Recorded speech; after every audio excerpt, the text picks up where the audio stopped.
Hey, welcome to another Kristen and Charlie chat. Today we are bringing you the success principle, transform your inner critic to an inner coach. We're going to dive into how that looks in terms of your regular life, how that looks in terms of raising blind and low vision children, and how that looks in terms of losing vision yourself. So stick around. We have all kinds of facts, figures, and some things that might blow your mind like it did for us. All right, so here we are, Charlie. This principle, literally the beginning information that we have been diving into with this, with the research that's out there about how much we talk to ourselves and what that self-talk looks like, literally blew my mind. I mean, let's just start it off with we talk to ourselves 50,000 times a day. I know you know that's real for me because you have to experience it out loud. I do. And it's fun. And I would say since the pandemic, it's probably jacked up another 10 or 20,000 because people have been stuck in their homes and in their heads. You know what? More. You're exactly right. I didn't even consider that. Maybe that's where I came up with this whole, I talk to myself and I do it out loud for everybody to hear. But here's the thing that was actually not shocking for me. Yes, it was shocking to hear we talk about to ourselves 50,000 times a day, but it's the fact that 80% of it is negative. 80%. Yeah, that's and a lot of that is habitual. It just kind of flows that way, and that is, it's like, wow, I remember learning this principle and diving in and really starting to notice that I do that. Like, I didn't even know that. Like you said, 50,000 times a day, I'm having some sort of chat or conversation or one-liners that aren't serving me or those around me, because it's tilting my perception. It's putting me in a bad mood or whatever it might be. And it's like, what does that look like? How do I do that? Well, for me, I mean, it could be I make a mistake, and it can be a little one, but you always do that wrong. You're never going to get it right. You're so dumb at that.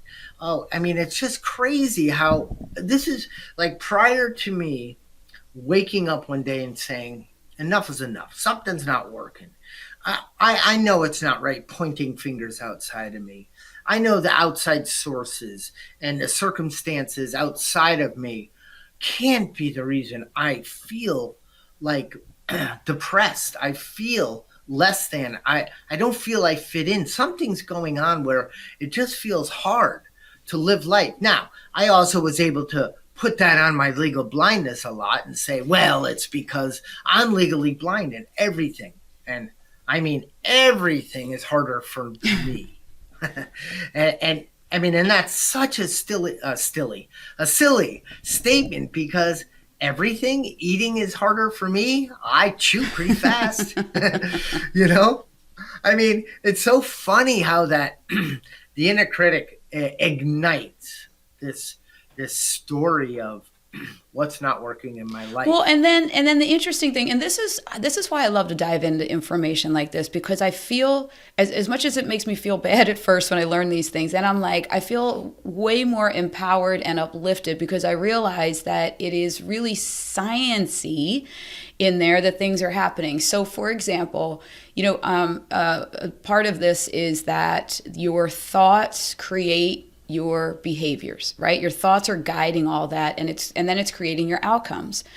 Well, when I look back on my journey of when I first heard that my firstborn was blind, all of my thoughts were very negative, and of course they had no idea where the blindness came from. So there was a lot of, I must have done something when I was pregnant, until we found out it was genetic and I could prove that it wasn't me. There was a lot of, I had so much negative self-talk, and as Jack Canfield says in this chapter of the Success Principles, he calls it the catastrophic predictor. I was predicting really horrible things and letting my mind swirl in all of that. So then what was happening? I was living exactly what I was thinking. Because I guess I was then only looking for things that were confirming that this was going to be horrible, that this was going to be too hard to do, that my boys would never accomplish anything, because that was the information I was putting into my head, and I wasn't going and getting the resources that they needed, because I kept telling myself this was a mess. So I was living in a mess. So at first I was like, oh man, I really sucked at this. However, when I realized that it's actually a thing with the human brain, then I don't feel so guilty and so bad. And then I start looking for, okay, how do I make this stop? Because I've actually done that in the past 5 years in my divorce journey. I've really started looking at what is happening in my head that's creating my reality, and how do I stop and flip it to something positive. That was the big challenge for me. Like, okay, I can stop the negative thoughts, but then you got to flip them, right? Yes. And you said something really, what is wrong with me? How did I produce blind children? And it's like, why do we ask ourselves that so many times during the day? And I don't do that anymore. But I mean, what is wrong with me? What is wrong with the world outside of me? And what is wrong with you? You're irritating me. And it's like lack of responsibility. And as you and I know, that this whole thing, the crux of everything is responsibility. And it's like, I wasn't able to take responsibility because I gave my power away, because my inner critic said, it's not me. But it would then say, but it is you, because you're not smart enough. You're not good enough. You're not fast enough. You're not tall enough. I mean, what I am not was my vocabulary, and that, like you said, that beats you down over time. That beat me down. I started believing it, because, our brain is 100 billion connections. It's absolutely, they can't even fathom, even with what technology, how, it's so amazing. But it's also, it believes what you tell it. So I tell it all day that I'm not worthy. You're never going to succeed. You failed again. Why bother? You're not going to do it right. And then it says, oh, let's keep this guy a loser. And that's what it does. But as you just said, you and I and everybody listening or watching this can recognize, how do you start the transformation of a mind that is stuck in a habitual, automatic negative thoughts, who has mega ants running around on their brain and controlling and walking them through the day with, poor me, those sighs of life is tough and life is happening to me and I'm not liking it.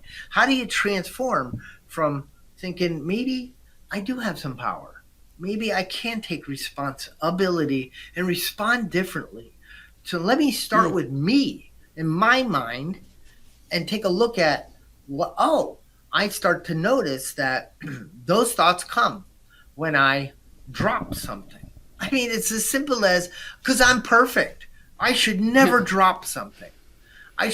My inner critic was so hard on me, so it made it hard on others. So I was the inner critic for others.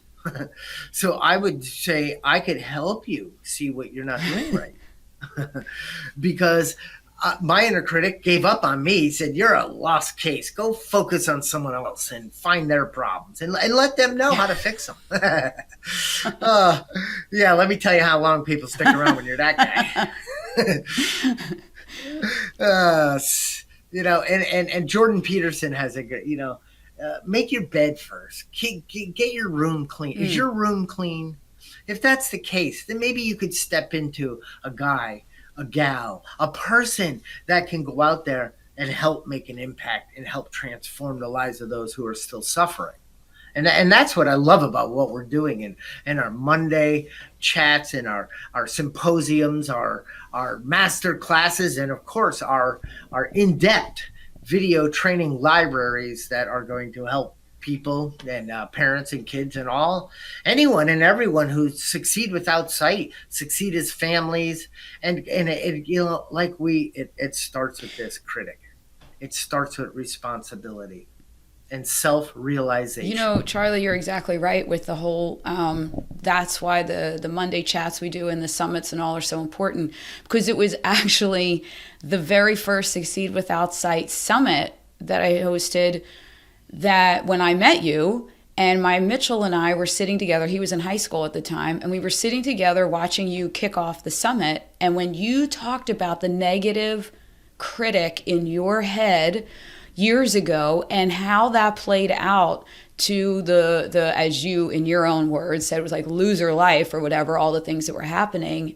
When you were honest about that and talked about the impact of the negativity in your mind and how that was creating a negative life and the ways that you switched it around, when that ended and Mitch and I, we like closed the laptop because it was virtual, and he looked at me and he said, no one has ever said what I've been thinking and feeling before. And I had no idea he had all of that negativity running through his own mind. And then you laid out the plan, the blueprint for him to stop the thoughts, switch them, ask himself if it was true, and the whole pattern of how to go about going into positivity. But it was no pun intended, so eye-opening for me as his mom that spent every day with him, that I didn't know all that negative self-talk that he was doing. And he was really struggling that year for lots of things that were happening in his life. And that was the pivotal moment that he was able to say, wow, somebody else feels like me.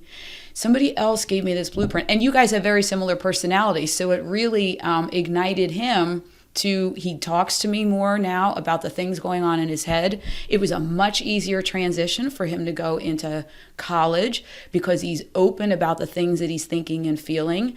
And he's very open to changing those automatic negative thoughts and me giving him some strategies on how to do that. But that's what the beauty is of a community that can be open and honest and know, like, the walk Mitch is walking way more than I do.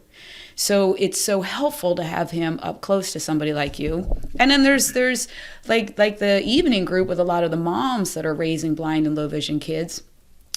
Those conversations, I can speak more to that. I've been there. I've walked that. And then there's other people ahead of me that are walking the walk I'm stepping into. But community really is a big part, and the trust that happens in our community to be able to do things like transform from your inner critic to your inner coach. Yes. And back in those days, and I think one of the things Mitch really liked was that I said, when they put me in the classroom, they purposely put me in the front row. Now, I didn't have the guts, or I was too full of fear to say, but putting me in the front row, putting me somewhere, even though I'm in the front row, I still can't read the chalkboard. But they think it's the right thing to do, but I don't speak up. So I let them put me like in the center, of the blackboard back in those days, and then sit there. And then, God forbid, so I would think they are so stupid. And then I would think, and I am such a loser. Maybe it was different words, but it's like, poor me. They make me sit in the front row. Now all the kids know that I'm struggling. I can't see the board. Just things were constantly coming at me that I didn't know I had control or power over. I could have said, hey, you guys, putting me in the front row isn't really, now it may help me pay attention more because I might, drift off to the left and right because I'm bored in your class, but that's nothing to do with my eyesight. That has to do with you're a boring teacher. But anyway, so, and it was these types of things, like it's a double-edged whammy. I'm mad at them and I'm mad at myself. And it's because I don't have, my inner critic only finds trains of circumstances to grow on. It's like the weeds in our gardens, Man, I germinated that thing. I put Miracle Grow on those automatic negative thoughts in those ants. And I guess transforming them is putting some raid on them, but I don't suggest anybody ingest raid or, because this could be done through self-realization, through say, today, I'm going to monitor my thoughts, not yours, not the news's, not the internet's, not Facebook's. I don't care about all that. I'm going to monitor my thoughts as I go through the day.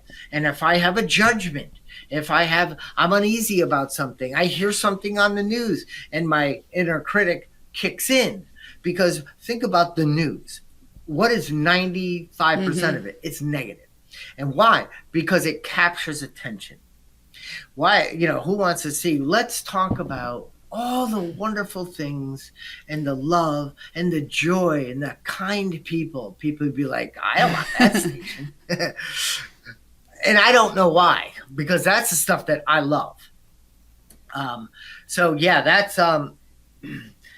is, it's first recognition. It's the aha moment and we saw it yesterday. Okay, so who knows when people are watching this? So yesterday doesn't mean anything. So on our Monday chat, and let me tell you something before I move on. That was a mistake. And that would have crushed me when I was very sensitive to my own processing of life. I would have said, well, I'm so dumb. It's so ridiculous. Now I can laugh at it. Of course, if this is on YouTube or wherever we post it, somebody's watching, they're like, well, I wonder if they did it Friday because today's Saturday. It doesn't matter. It's Monday. On Mondays, we watched, Kristen and I experienced, as people were having aha moments in this one call we do. We do it every Monday, twice on Mondays. And that might change. So don't hold me to that either. But for now, what it is that we want to help. And Kristen, you and I walk away feeling way better after those calls too, because it's perspective. It's somebody's experience with their inner critic and how they tame it or they work through it and move it into an inner coach. And let, the whole reason of these calls is not everybody showing up there. We're all at different levels. So you and I as coaches can help people see the truth more clearly and say, is that true? Are you really not smart enough to figure that out? Or is it that you are looking ahead and seeing yourself fail? And because of that, what's the sense anyway? I always fail at things like this. I'm not even going to give myself the opportunity to try. That's sad. Yeah, and that's where those negative thoughts are directing the action or inaction, which is causing those outcomes. And as you always say, the event, the response, and the outcome, and the negative thoughts. And I never realized how powerful the negative thoughts have been in my life and my journey to cause wrong actions and inaction when I really needed to be productive. But that's one thing that has been such a game changer for me that you've said a couple times, to ask yourself, is this true? Like, oh, I'm so stupid, I can't believe I figured that out. And then I'll have to say to myself, well, no, wait a minute. And I've said to my kids before when I've done some really goofy things around the house, and they'll go, oh my God, Mom. And I'll go, hey, at one point in my life, I was a math major in college. And I won all the math awards when I was in elementary school. So I know I'm smart enough. So let's just take the, oh, Kristen, that was so stupid, out of there. But I really do have to ask myself, is this true? And then I also start looking for, I heard a podcast episode with Joel Osteen one time. He came out with his book, I Am. And he said, you can flip those negative thoughts simply by making a positive statement with I am and then something positive. And he's like, just keep on a roll, all the positive things you are, which was a game changer for me too. And then I started focusing on, what are all the positives with me? And okay, so if I screwed up a situation, I can take responsibility because I am someone that takes responsibility and fix it for next time. And the other thing that I've done to create momentum in the positive is do gratitude checks. And I did a gratitude challenge with my kids a couple of times over the past couple of years. But I have found that when I start doing let me think about what I'm grateful for, especially in times that are really hard. When a really big sucker punch hits my life or a curveball I wasn't expecting, I start to go into gratitude mode simply to not spiral into negative mode. And it creates the thing that we love here, momentum in the right direction. Then I start looking for positive things happening, things to be grateful for. And before I know it, I am so out of the negative tailspin and into a positive swirl that things really start changing in the opposite direction. Yeah. And you're not kidding, because life is going to happen. I have the ability to respond to the events of life. And the way I respond to those events determines the outcome of my life. And the outcome of my life also determines, not determines, but it helps the outcomes of those closest to me. Because the way I handle things as a role model, as a father, as somebody people look up to, which is pretty scary compared to what the guy I used to be. It's not scary, but that's the power of transformation. And for the way I handle adversity, the way I handle those curveballs and those things in life, present in the home around my children, my daughter, I mean, Dad, it's just amazing how. And I'm like, I don't find it amazing. I find it, it's the way. If you want to move through life with more grace, more gratitude, and more love and acceptance, maybe stop blaming. Stop thinking it's the event that's causing your suffering. It's you. If I ignite my inner critic, he's going to rip me apart. Then he's going to start ripping you apart. He gets bored with ripping me apart. Then he starts finding your faults, and he doesn't say them all the time. He thinks them, and it's like, why? How does that serve me? How does that serve a higher power? How does that help? It doesn't. It shuts me down, and it keeps me separated. And that is, and I know I watch it all the time. They said, it is because of you I'm angry. I mean, there is so much BS that we believe. And another thing, Kristen, if I tell myself, which I did for many years, what I'm not, and I believe that, it becomes a delusion. If somebody stopped me in my tracks and said, what are you grateful for? Well, first of all, I'm embarrassed you asked me that question. So now I'm telling myself, you're so dumb, you can't even answer that question. And it's like, no, because my brain didn't sit in a place of gratitude, didn't sit in a place of appreciating people, myself, appreciating the beauty and the nature and the things around me. It didn't sit there. It thought about what I screwed up and how I was never going to succeed. It never was present to the grace and all the great things around me. So what are you grateful for? Someone asked me, and I said, like, can you help me? I mean, you kidding me? I need someone to prime the pump a little. Well, are you grateful that you have a roof over your head? No, I hate my house. I always got to work on it. Well, are you grateful you have a nice lawn? No, I have to fertilize it. I'm walking it. I mean, it's like, it wasn't that. No, it's that I looked for what was wrong with everything and in my environments around me. And then I look at, I walk a lot with my dog because he takes me on walks a lot. And we do gratitude walks, and we appreciate the people around, the environment, the school down the road, the sidewalks, the beauty on the lines they paint down the road so I can walk through a crosswalk. Also, I mean, it's just like, wow, I am so lucky. And I don't know, I mean, I'm alive. I get to breathe and walk and get some vitamin D and listen to a great audiobook. And man, who's better than me? You went in the opposite direction. Yeah. Well, that's great. See, so that's proof that everyone can start where they're at with switching those or stomping out those automatic negative thoughts and moving in the direction of gratitude. Because my Mitchell was the same way. He's more of the pessimist in the house, and he was not into looking for things to be grateful for.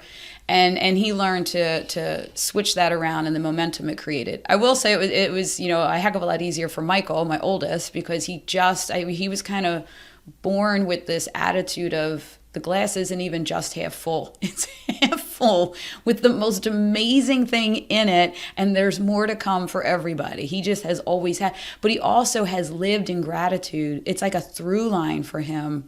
And I see that that's how he experiences so much joy and success in his life, because he is grateful for everything, and he expects every day to just be fantastic. And he does all the things to make that happen. But for Mitch, it was a different journey, but equally amazing to watch them now soaring in their lives, because they got there from completely different perspectives and from completely different starting points. But it was the same tools that enabled them to be at a place where they can soar in their own way. But man, are they completely different.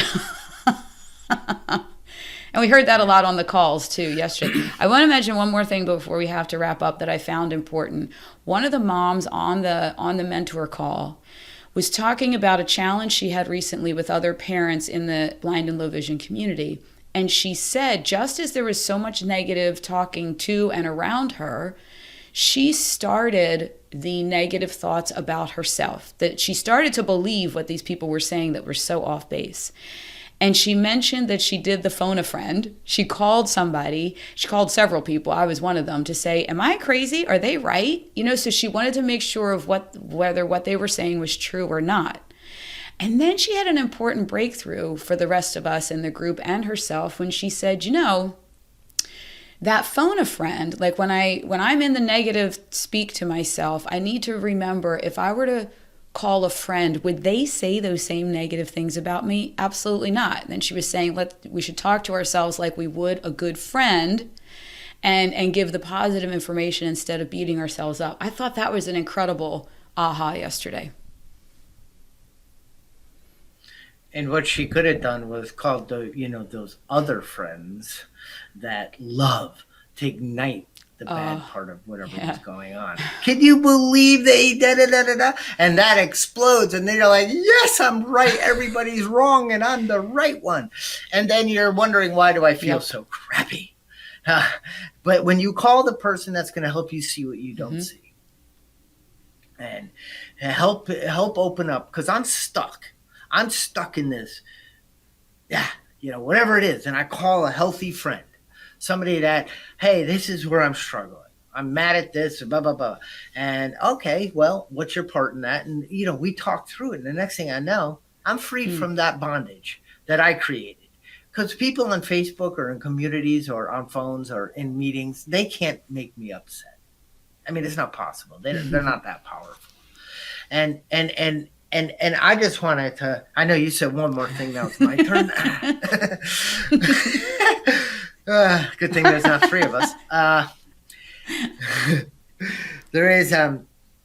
There's truth. I'm not a parent of blind kids, but I could only imagine, and I shouldn't even say that, you are, but from listening to you, that from diagnosis, devastating news, to that paralyzing fear and thinking out of the future, play dates and girlfriends and boyfriends, whatever it might be, and sports, and oh my gosh, the whole world you have in the first hour is like, and that'll ignite the inner critic. Well, let me tell you about being diagnosed as the same thing.